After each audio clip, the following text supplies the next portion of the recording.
Hello and welcome to the 39th episode. My name's Ryan Blake, I'm the founder and director of Extreme Sports Performance. In this episode we're speaking to Alexander Nilsson. Alexander is a professional free diver and we ask him the questions we ask all our guests. Who he is, what he does, where has he come from and what has he done along the way, what are the key moments from his career so far, what are his top areas of interest, what are the most valuable things he's learnt, who are his top influencers, what are his top resources for information, what are his top sports performance exercises and or drills, what are his top pieces of advice, and finally, where can people find him. As usual, we freestyle in between questions all the way through this. Found recording this fascinating and very interesting. I learned a lot of things that I didn't know. Hope you enjoy listening to it. Here we go.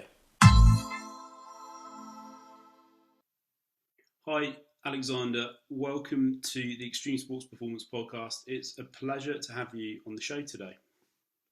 Thank you, Ryan. I'm really happy to be here and looking forward to our conversation. So, please could you start telling everybody who you are and what you do?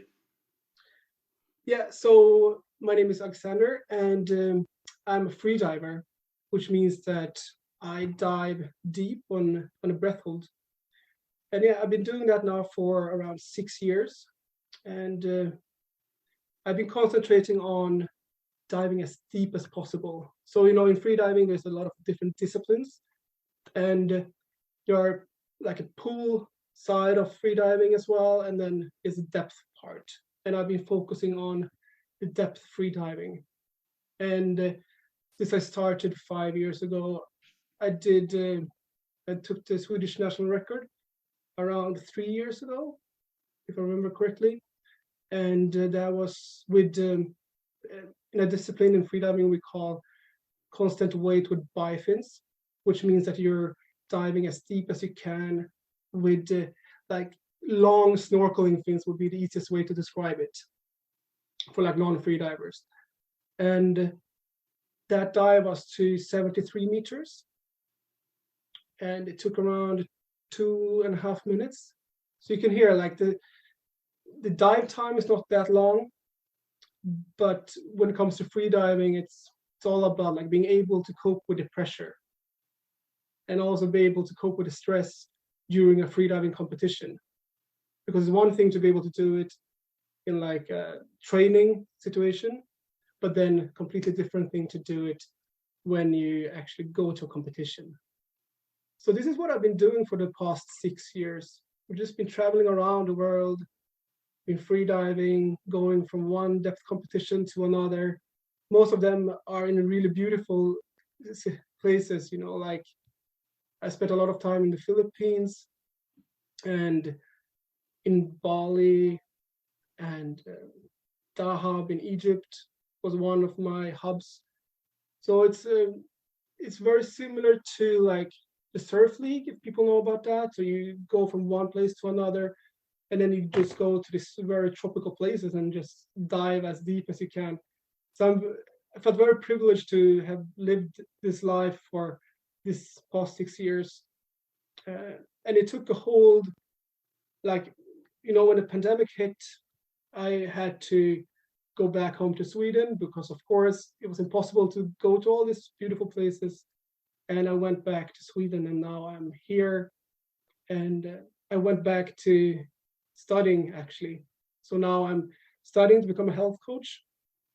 Yeah. So I'm just here now, and I'm doing my freediving courses here in Stockholm. Even though as you can imagine, we don't do much depth diving, but I'm teaching as much as I can when I can come to the depth. We have like 2 or 3 months during the summer where it's actually like decent conditions, so I can still teach some beginner courses. And other than that, I'm just trying to teach as much pool courses.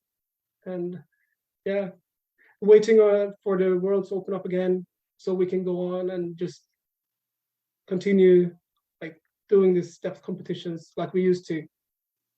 Amazing. I've got so many questions I want to ask you. Just before I start the ball rolling with those, how did you get into this? How did you come across it? How did you discover it? What led you down this path?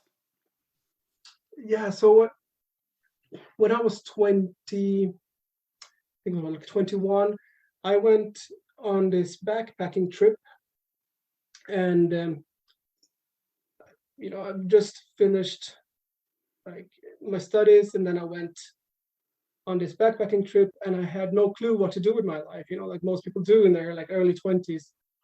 And I stumbled upon this freediving center in a small island in Thailand, which is called Koh Lanta. And I saw this sign outside this freediving center, and I remember that one of my favorite movies when I was a kid was The Big Blue. I don't know if you have you seen it? Yeah, I have. Le Grand Bleu, it's the original name, the French movie. And since I saw that movie, I was always very intrigued by the ocean and the depth in particular.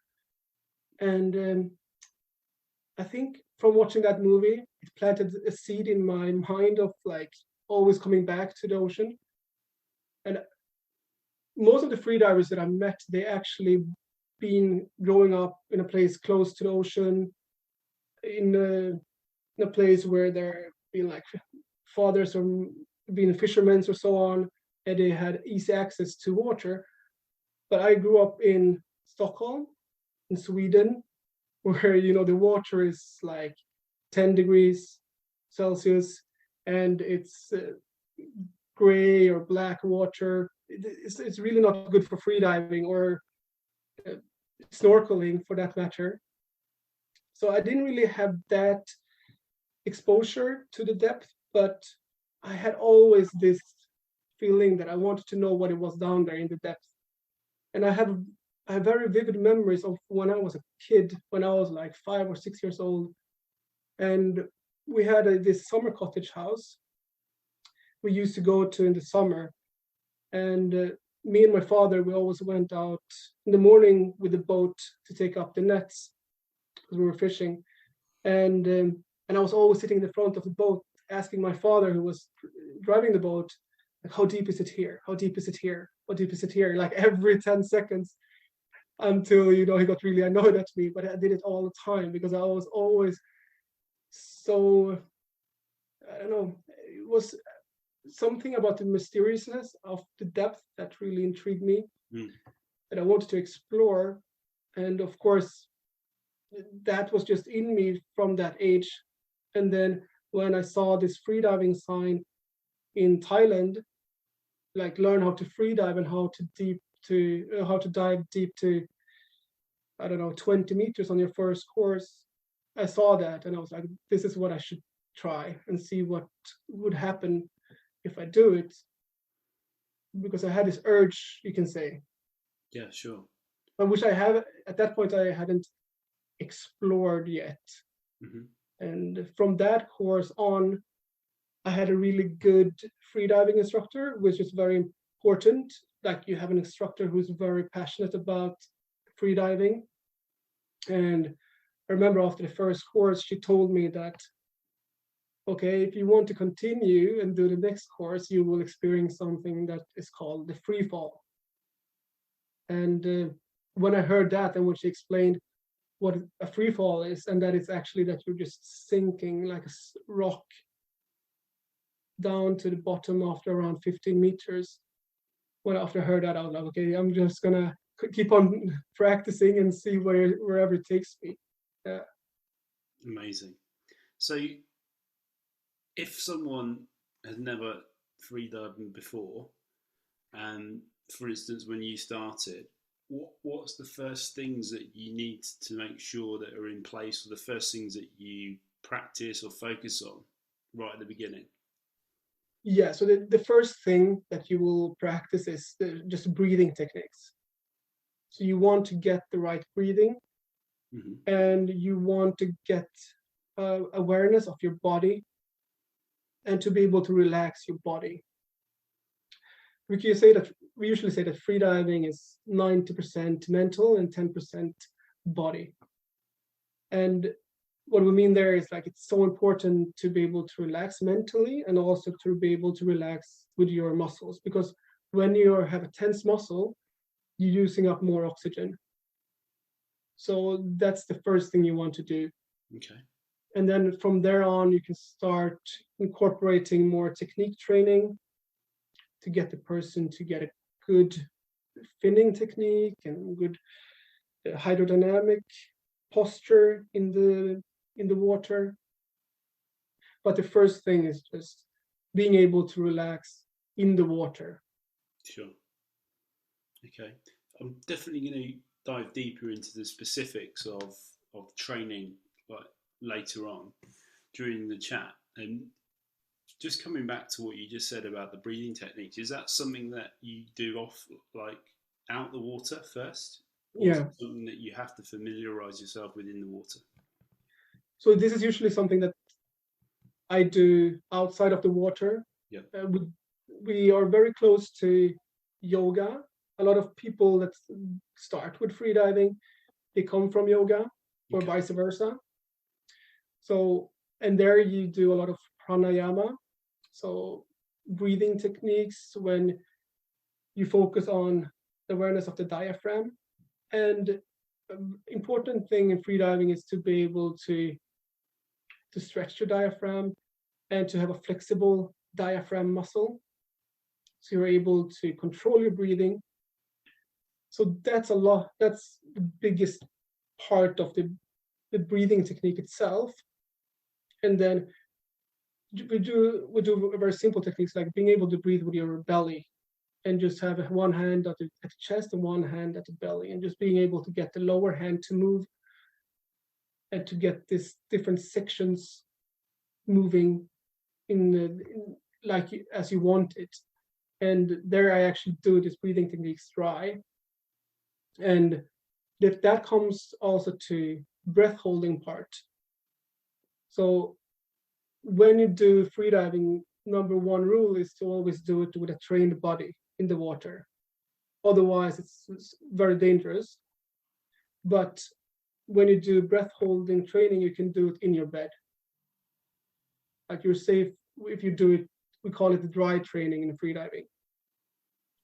So when I was training the most in the free before competitions and so on, I used to hold my breath every single morning in different sections for at least 1 hour every morning.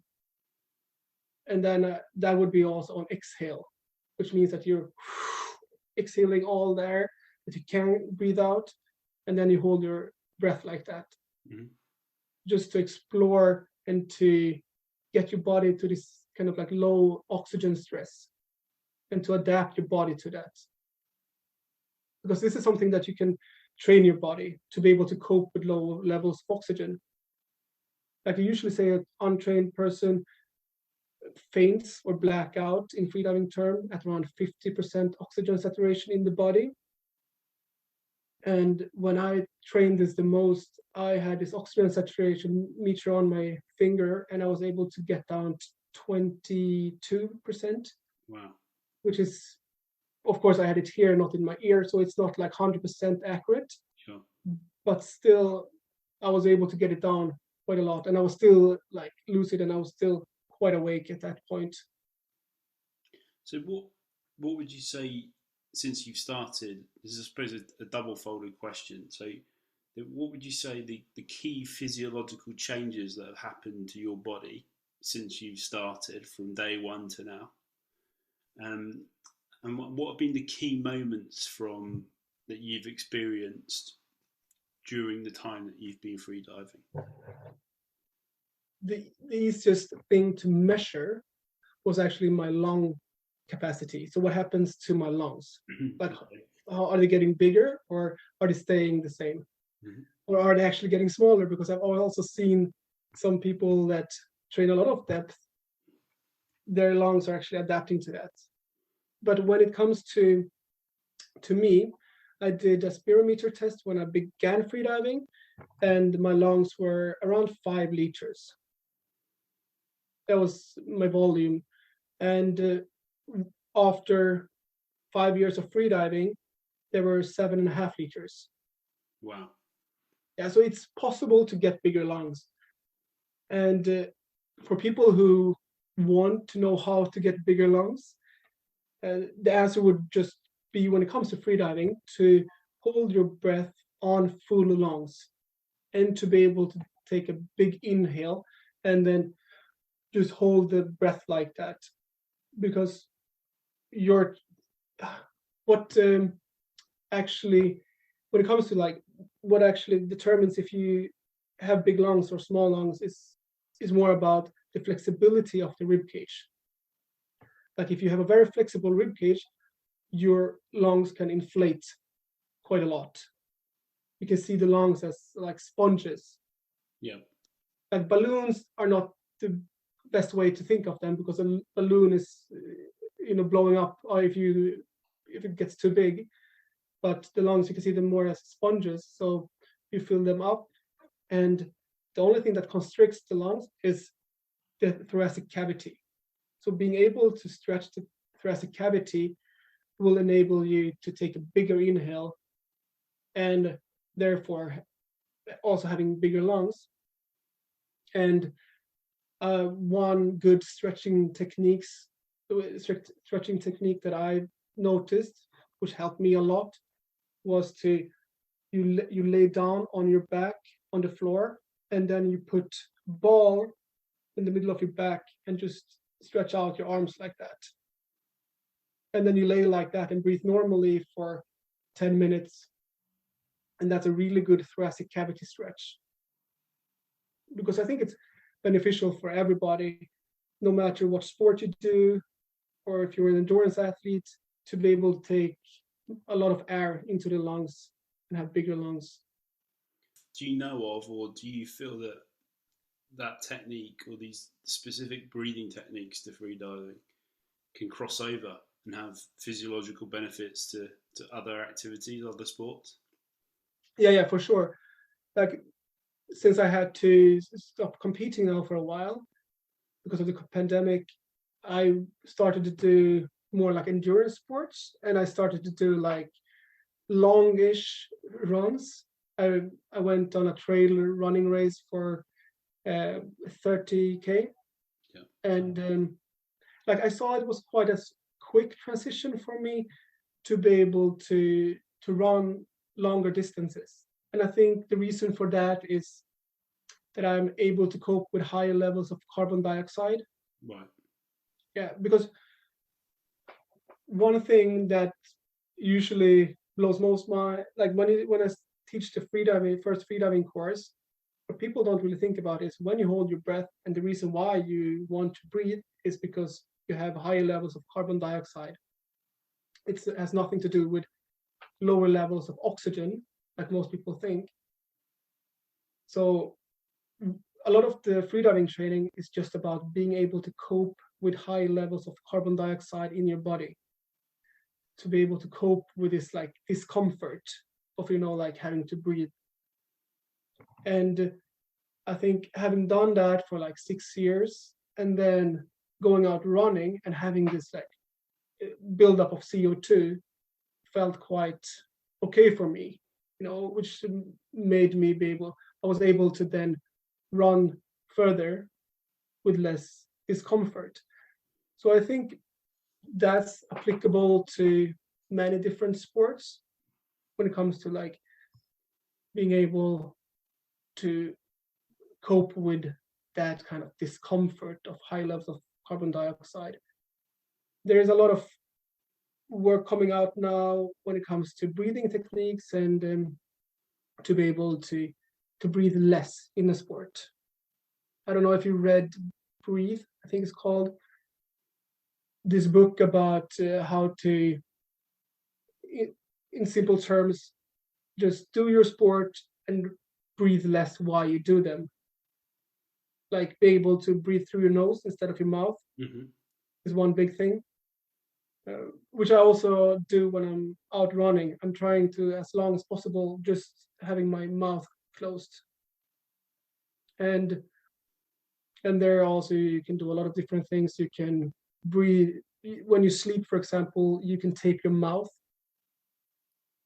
so which means that when you're sleeping, you're not over breathing. Because what happens when a lot of people open their mouth while they're sleeping is that they breathe out too much carbon dioxide, and this is not good because you don't get the oxygen to the cells.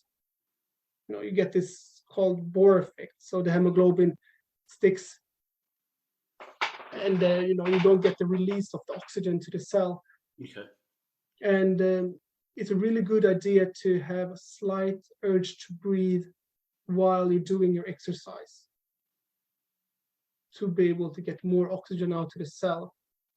Of course, to some extent, because if you do more intense kind of exercise, you need to open your mouth and breathe to be able to get the oxygen out to the cell. But I think a lot of sports have something to learn there, to not overbreathe. That's fascinating. Yeah. Did you also notice any other physiological changes to maybe to heart rate or to blood pressure? Has that got better or lower over time, or has that not really changed much for you? Yeah, that's also something that I've noticed. And when it comes to our heart rate, my heart rate had been going down. Yeah. Like if I put my head in the water, I also have done this test that I put the pulse oximeter on my finger and I put my face into the water, and it's really interesting to see what happens, because we have something that is called a mammalian diving response that everybody has. And this is something that we share with other mammals that lives in the water, like dolphins and seals, and they have it to a greater extent, of course. But we have the same response when we're going into the ocean. When we put our face in the water, we have sensors around our nose and around our mouth. When those sensors detect that we are under the water, our heart rate slows down instantly. So that happens instantly. You've probably seen in videos that, like in movies, that they splash water on their face to calm down, and that's actually like a thing that happens in our body. When we get cold water on our face, our heart rate slows down instantly. And I put this oxygen meter on my finger, which was also measuring pulse, and there I could see that it was started at like 90 beats per minute, and it went down to around 39 in just under a minute. Wow. And that's just by putting my face into the water.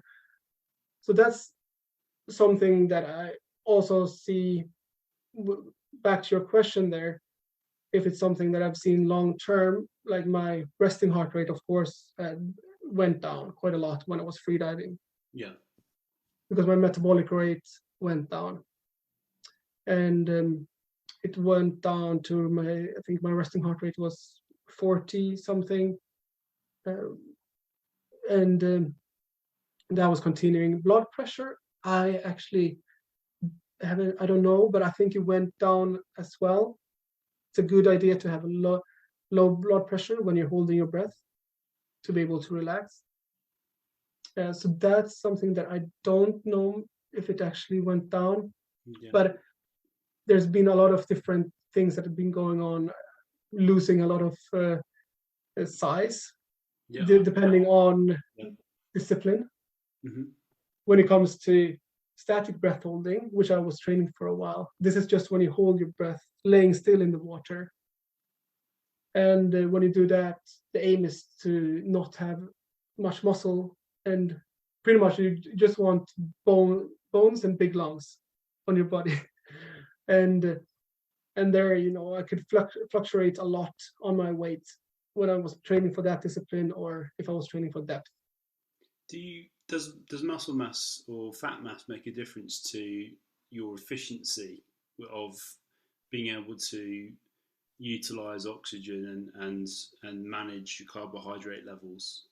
Is there a difference between someone who is very muscly or very fat versus someone who is quite slender and skinny?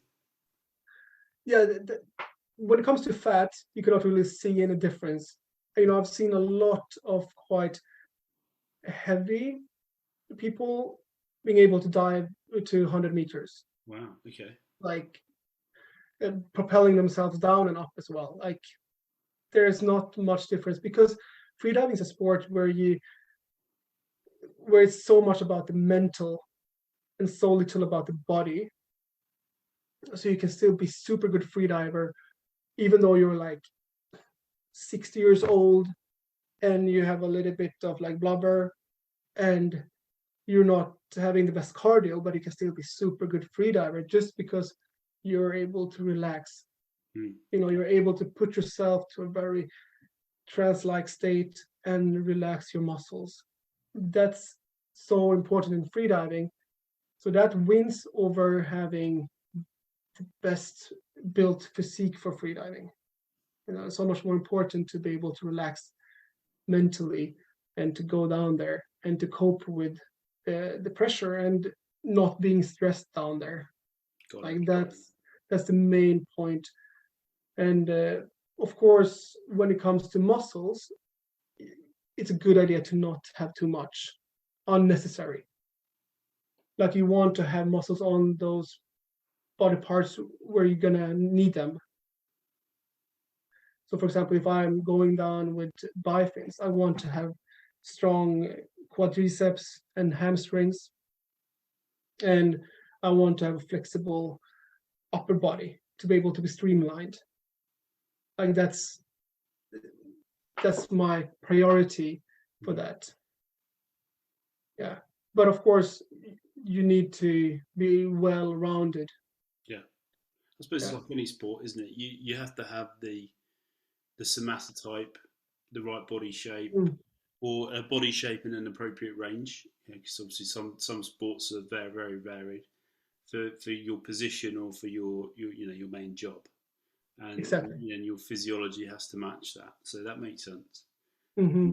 What would you say the key moments have been from your kind of experience freediving? Like things that really positive takeaways, or really negative takeaways that you've come across personally for you?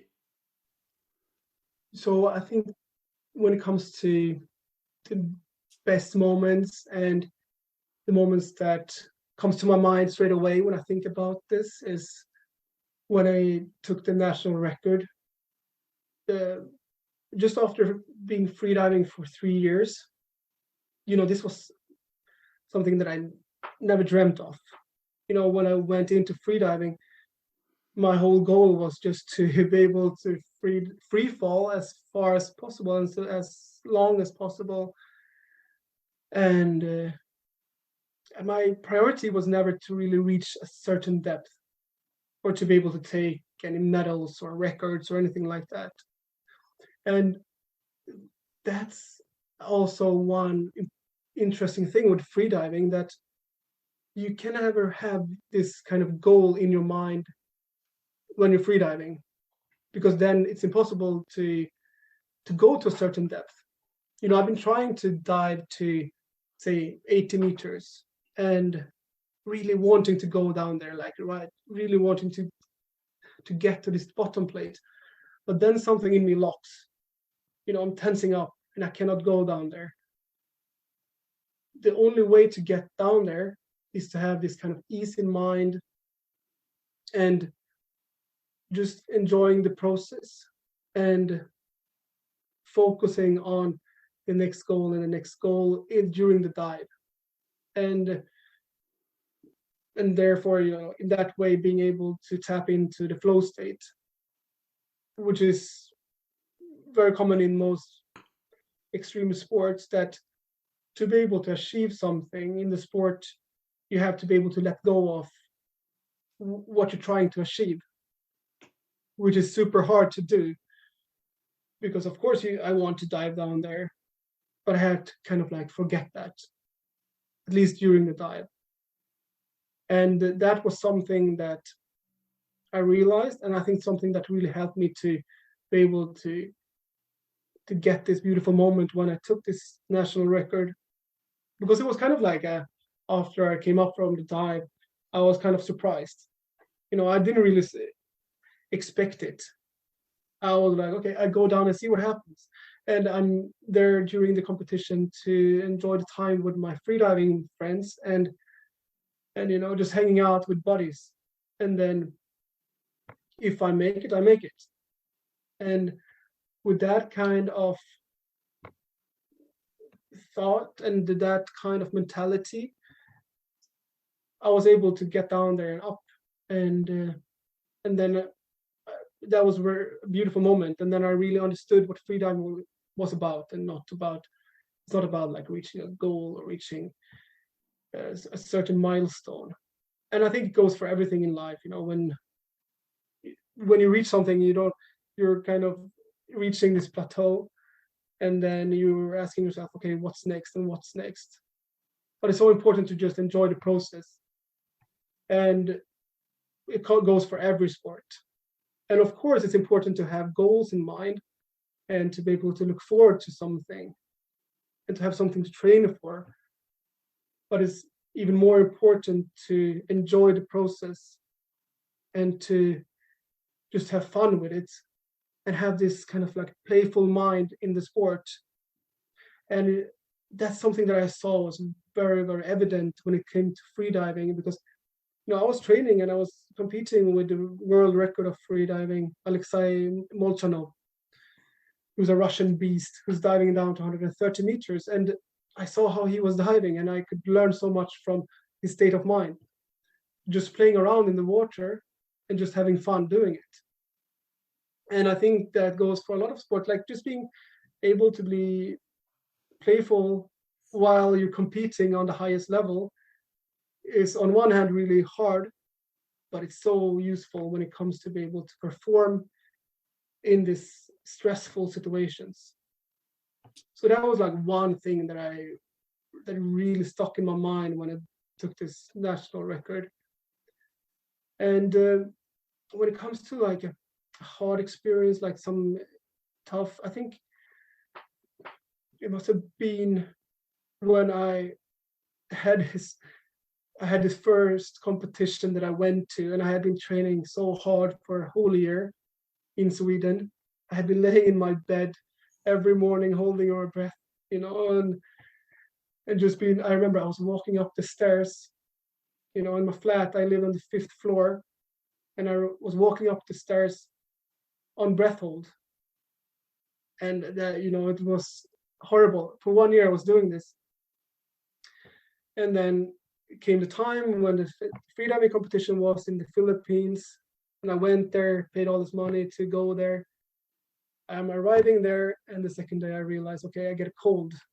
And when you have a cold in freediving, it's over, because your sinuses will be blocked for at least 3 or 4 weeks, possibly. And I went there, and there I did what you should never do in freediving. You should try to just push down to the depth. And freediving is a sport where, like the opposite of many extreme sports, where you should have as little adrenaline as possible and just being able to relax as much as possible. But there I had like more adrenaline, and I was just trying to push myself to the depth. And at 70 meters, I saw the bottom plate, and I was like trying to reach for it. And there I could feel something was wrong with my airways. And I was going up. And on the way up, I could actually feel that I had something like coming up to my throat. And then while on the surface, I was spitting in my hand, and I could see that there was just a lot of blood coming up from my lungs. And there I had got a rupture in my lungs. And in freediving, we call this a squeeze, lung squeeze. And it takes a while to recover. And of course, then I had to just be away from the water. Being in the Philippines and training for this competition was just, I had nothing to do there anymore. And I was just coaching another athlete. And that was one of my bad moments when it comes to freediving, but also something that I learned a lot about. To also see that what happens when you're just pushing your body and that when it comes to the ocean, it's such a strong force. You cannot really resist the pressure in a way. Like you just have to let the pressure of the water do what it's supposed to do in a way, and not push back and be able to relax. And I think I was briefly talking a little bit about the free fall that my freediving instructor told me about that I would explore. And that's the important part when it comes to the free fall, because from the surface and to around 15 to 20 meters, from that part you're finning down. You're using your fins and you're using muscles to get down. But from the point at 15 or 20 meters, your lungs are being so compressed. At 20 meters, they're 1/3 of the size that they had on the surface. So at that point, you start to sink because you become so heavy in the water. So you start to sink at around 20 meters, and that's just going faster and faster. So at that point, I'm just closing my eyes and just moving through the water and just paying attention to what's going on and just trying to be in the moment to stay in the flow state. Mm-hmm. And then if I do something that I said that I did here when I had a bad experience and I resist, that's when there's a risk that I injure myself. Mm-hmm. Sure. And in freediving, you don't talk about the same injuries as you do in many other sports, like a broken leg or something like that. That's unheard of when it comes to freediving, because you're in this environment of the water, and what can happen is that you can damage the airways, for example, because you have the air spaces of the lungs, of the sinuses, and the ears.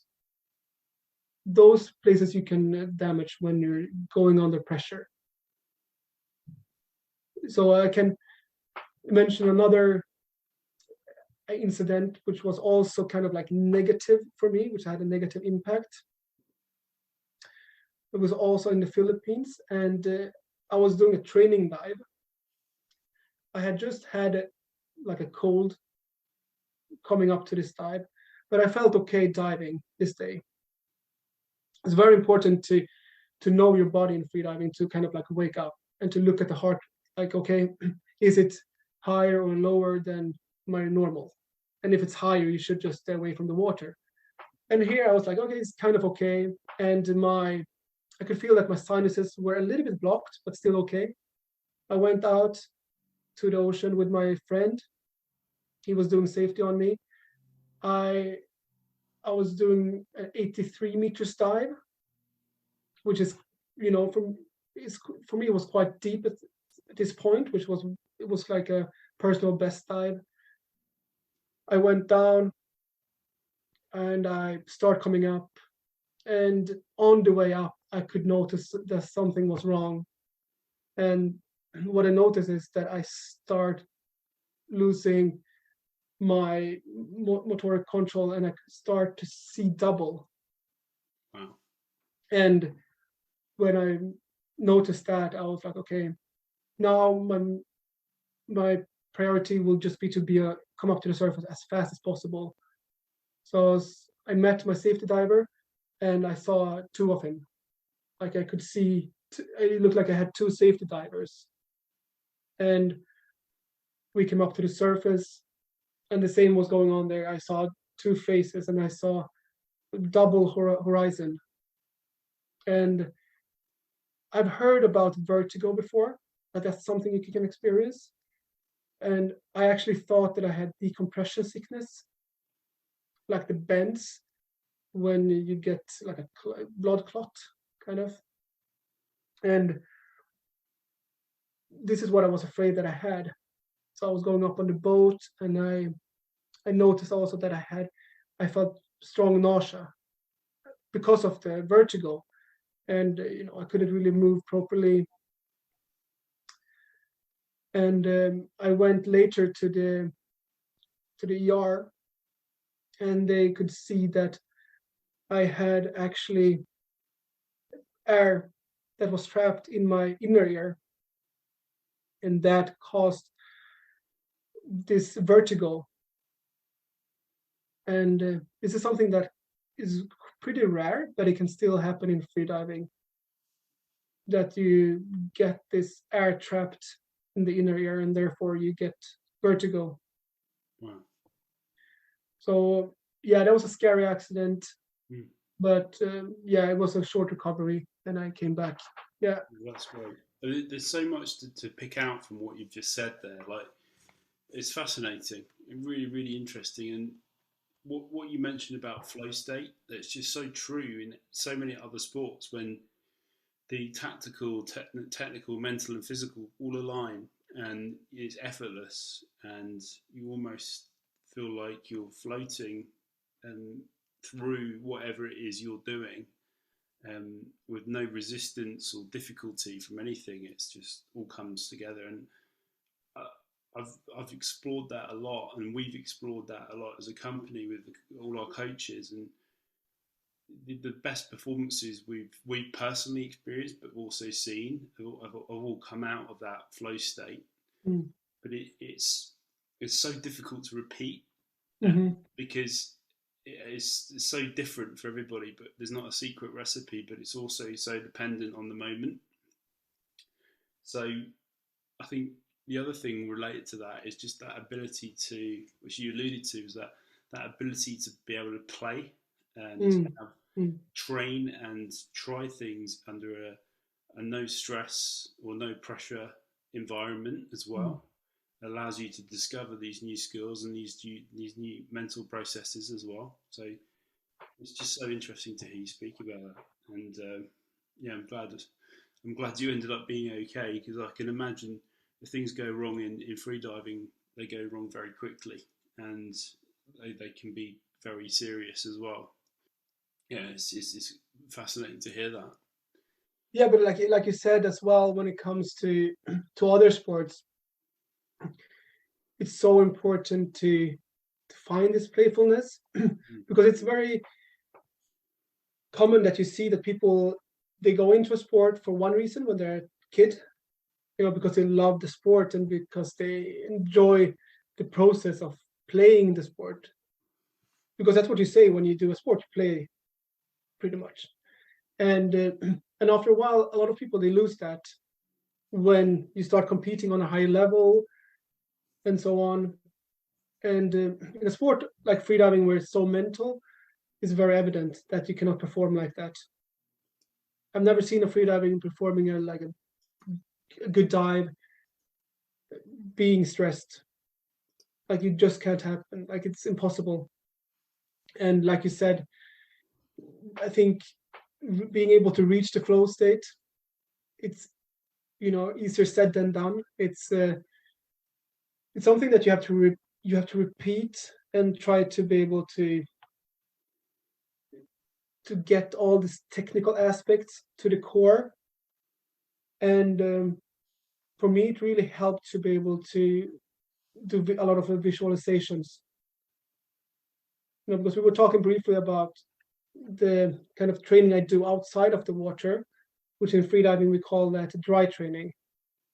So I would also, while I was doing my breath hold exercises every morning, I would also close my eyes and just visualize the dive in the actual environment.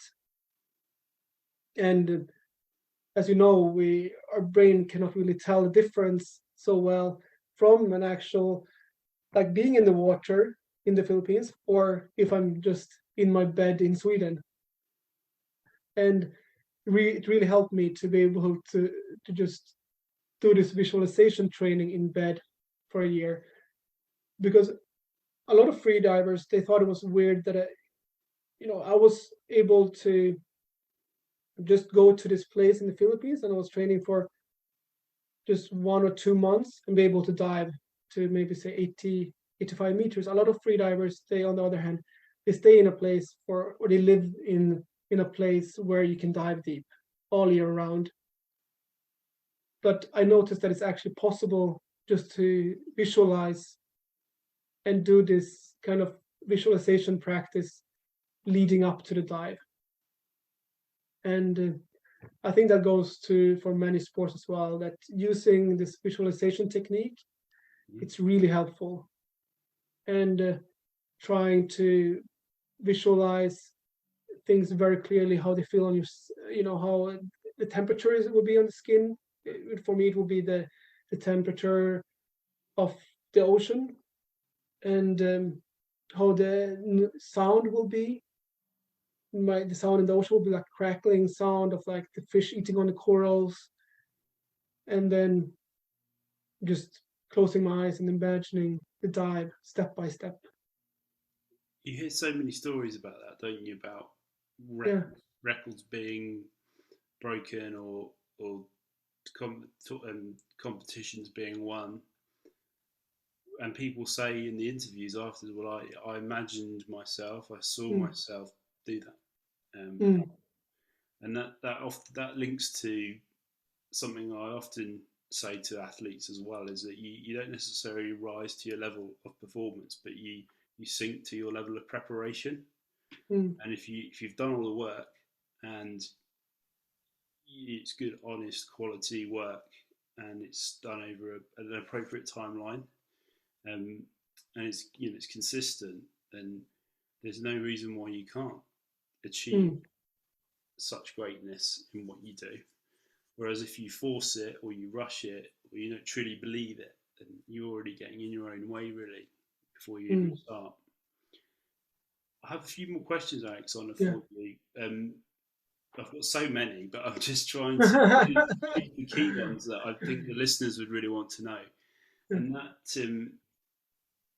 that would be what does your preparation look like? So how would you periodize your training and your events? So typically when we work with our athletes, we periodize them on a macro on a yearly basis, on a Mm. meso monthly basis, and a micro like a weekly basis. And it's reverse engineered. So you've got your key tournaments, which really happen depending on the sport, like once, twice a year. I suppose like foundation type of events every month, and then possibly like weekly events just kind of for maintenance.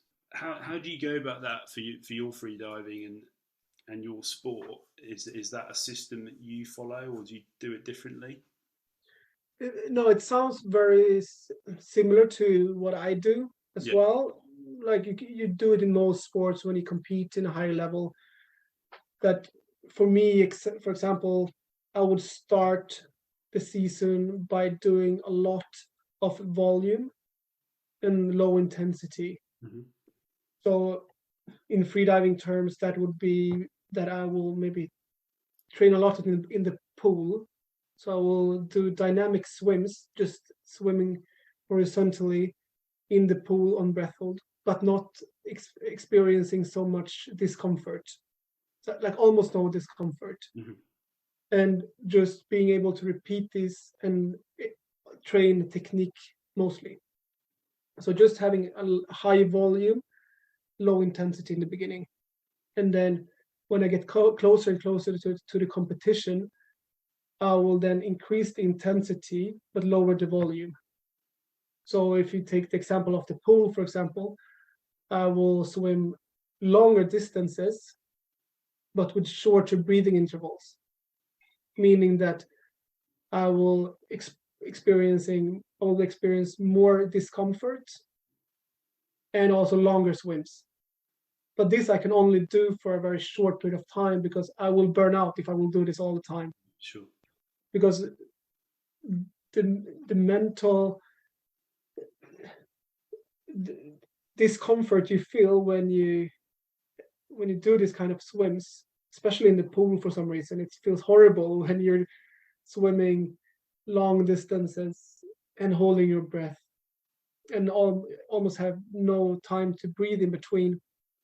This is perfect training because you build up a lot of CO2 tolerance, but you have to be careful so you don't overdo it because it's easy to hit the wall and just and get burned out when it comes to freediving, like because it's so mental and you going through so much discomfort.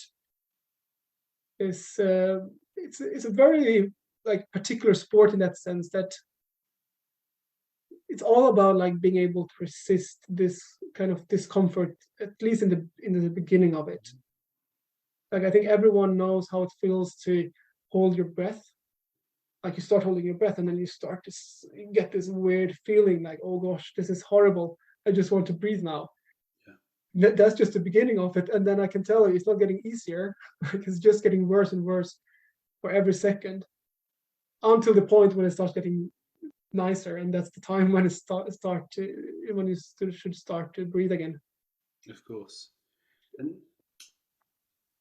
what would you say your your top kind of takeaways or advice would be for people listening about dealing with stress? Because I've swam all my life, I've surfed a lot, I've been caught under big waves, all different parts of the world, and it's not a pleasant experience, and it's stressful.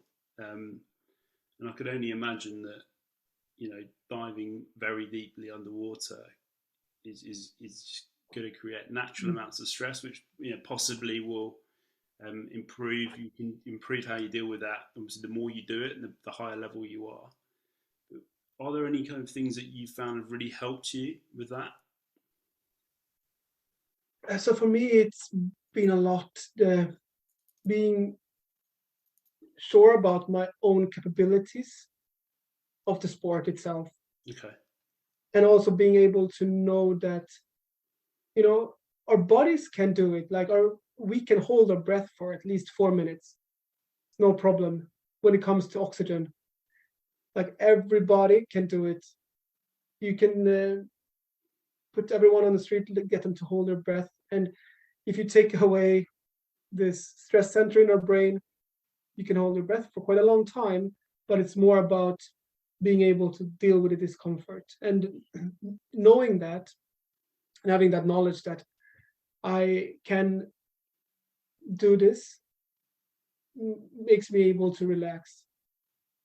And that gives me the confidence to dive and to be able to get to this depth. But like you also were also mentioning there is that this is nothing that you cannot go from like 20 meters and just go to 80 meters in one go.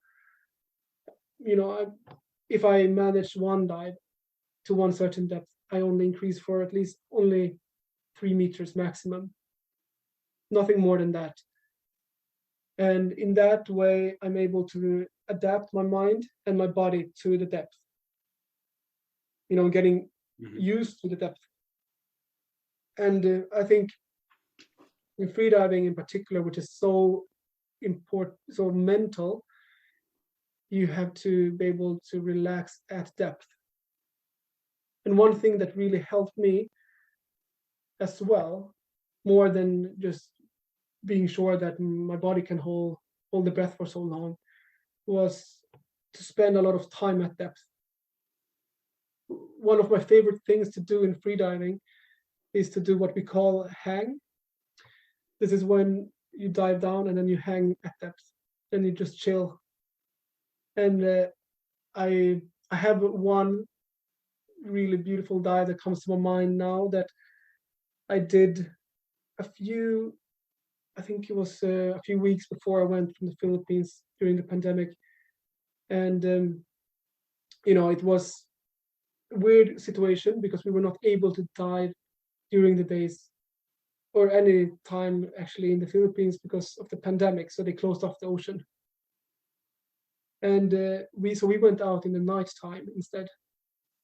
So me and my friend we went out in the night, and then we put down the line to 60 meters, and you know we when you dive at night, you have this plankton in the water. When you move your arm, they light up, and I I started my dive, and when I see, as fast as I move my arms, they start to light up, and I continue down to 60 meters. And while I'm down there, I I was just hanging there for around 1 minute, and just looking around. And at that moment, really felt like I was in outer space. Amazing. Because everything around me was this plankton lighting up, looks like stars, and it was just complete darkness, no one around. Because in freediving, you're by yourself down there. You don't have a safety dive or anything at that depth. So I was just down there alone for 1 minute, and it just felt very easy. And like we were talking about earlier, like I was able to get into this flow state, Mhm. which meant that I was able to perform quite well. I holding my breath for a long time at that depth and just looking around and enjoying the moment. And then I went back up to the surface, and that kind of experiences led me to feel comfortable and confident in also diving deeper. Yeah. Amazing. That's such a cool story, and I can imagine that must have been quite an experience. It sounds really good. It was beautiful, and Yeah. I think you can, because you've probably seen the plankton in the ocean before, like when you're in the swimming in the night time, but also being able to just free fall down to this with them around you. Every time you move a limb, they they light up around you, and it's something that will always stay in my mind. As a beautiful experience in It's, it's freediving. it's nice to have moments and memories like that Yeah. stay with you forever. They're very rare, but very special. Just to finish up, our audience is a mixture of athletes across all sports of different levels, particularly in extreme sports, and we work we work with lots of coaches and have lots of teachers and parents that are clients of ours, but also listen to the podcast. And so it's quite a mixed bag. What would you say your kind of top pieces of advice would be for that audience that they can take away with them? Maybe if you can impart maybe some wisdom from your experience from freediving that people may be about to put into their life or Mm. their sport moving forward. Yeah, so I think for me it would be that when it comes to being able to feel confident in whatever it is, the sport, school, progress, and so on, it is to be confident in your abilities. And this is something that freediving really taught me. Mm-hmm. I would never think that I was able to dive to 85 meters.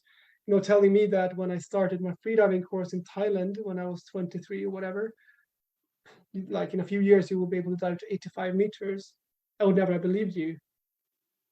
But being able to just enjoy and explore the process step by step, and not really have so much of like this single goal in mind, but more enjoying what you're doing is the most important, and to enjoy the moment of the sport or the activity that you do. And that's going to help you reaching the goals that you're striving for. And otherwise, you tense up and you will not be able to perform well. But as long as you enjoy, and of course, that also comes down to if you're not able to enjoy the process or the activity, you're not going to be able to repeat it and to do it for, say, 2 or 3 hours per day. Because that's probably what you need if you're going to exceed and if you're going to be the best at something. Of course. You have to be able to do that. And for that, you need to love what you're doing and have a passion for what you're doing. And for me, it came naturally that I had this love and passion for freediving. But I could also feel like it was fading away when I started to focus too much on a single goal that I wanted to reach. It was important to be playful in the training and to be playful in the competition. And like in the end, what are we doing when we're competing we are just grown-ups playing around in some made up competition that we build just to have fun, right? If you zoom out from the picture, that's pretty much what you do. And I think being able to zoom out and see it for what it actually is makes it possible to also perform well in stressful situation.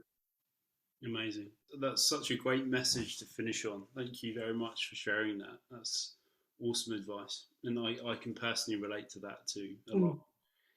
If people are listening and they would like to follow you or like to ask you some questions, what's the best way that they can contact you and get in touch?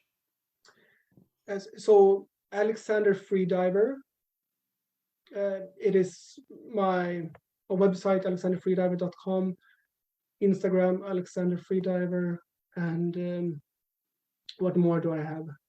Gmail, alexanderfreediver@gmail.com.